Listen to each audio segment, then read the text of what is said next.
கேரள மாநிலம் கோட்டயம் அரசு மருத்துவக் கல்லூரி மருத்துவமனையில் கட்டடம் இடிந்து பெண் உயிரிழந்துள்ளார். இந்த கட்டடம் இடிந்ததில் மேலும் 2 பேர் படுகாயமடைந்து மருத்துவமனையில் தீவிர சிகிச்சை அளிக்கப்பட்டு வருகின்றனர். இதுகுறித்தான கூடுதல் விவரங்களை வழங்குவதற்காக எமது செய்தியாளர் ஹேமலதா இணைகிறார். ஹேமலதா, வணக்கம். இதுகுறித்தான கூடுதல் விவரங்கள் என்ன?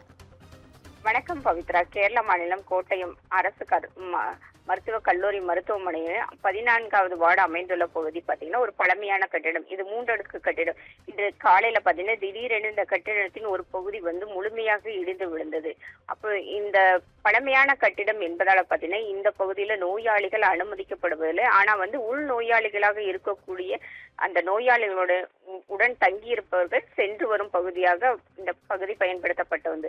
இந்நிலையில இந்த கட்டிடம் இழந்து விழுந்த போது பாத்தீங்கன்னா ஒரு குழந்தை மற்றும் ஒரு பெண் அந்த வழியா நடந்திருக்காங்க. அவங்க மேல கட்டிடம் இடிந்து விழுந்திருக்கு. அப்பொழுது இவங்க லேசான ஒரு காயத்தோடு இவங்க இருவரும் மீட்கப்பட்டனர். இந்நிலையில பாத்தீங்கன்னா கட்டிட இடுபாடுகள்ல சிக்கி யாராவது இருக்கலாம் அப்படிங்கிற பணி தற்பொழுது நடைபெற்று வந்தது. அப்பொழுது பாத்தீங்கன்னா கழிவறைக்கு சென்ற ஒரு பெண், அதாவது உள்நோயாளியாக இருந்த பெண், அதாவது தலையோல பரம்பை சேர்ந்த ஒரு பெண்ணுடைய தாயார் பிந்து என்பவர் தற்பொழுது கட்டிட இடுபாடுகளுக்குள்ள இருந்து சடலமாக மீட்கப்பட்டுள்ளார். இந்த சம்பவம் பாத்தீங்கன்னா அந்த பகுதியில் சோகத்தை ஏற்படுத்தியுள்ளது. மேலும் சம்பவ இடத்திற்கு அமைச்சர்களான வாசவன் மற்றும் சுகாதாரத்துறை அமைச்சர் வீணாஜா தற்பொழுது பார்வையிட்டு நிவாரண பணிகளை மேற்கொண்டு வருகின்றனர். இந்த கட்டிட இடிபாடு பார்த்தீங்கன்னு இடிந்து விழுந்தது அந்த பகுதியில பெரும் ஒரு சோகத்தை ஏற்படுத்திருக்குன்னு சொல்லலாம் பவித்ரா. கூடுதல் விவரங்களுக்கு நன்றி ஹேமலதா.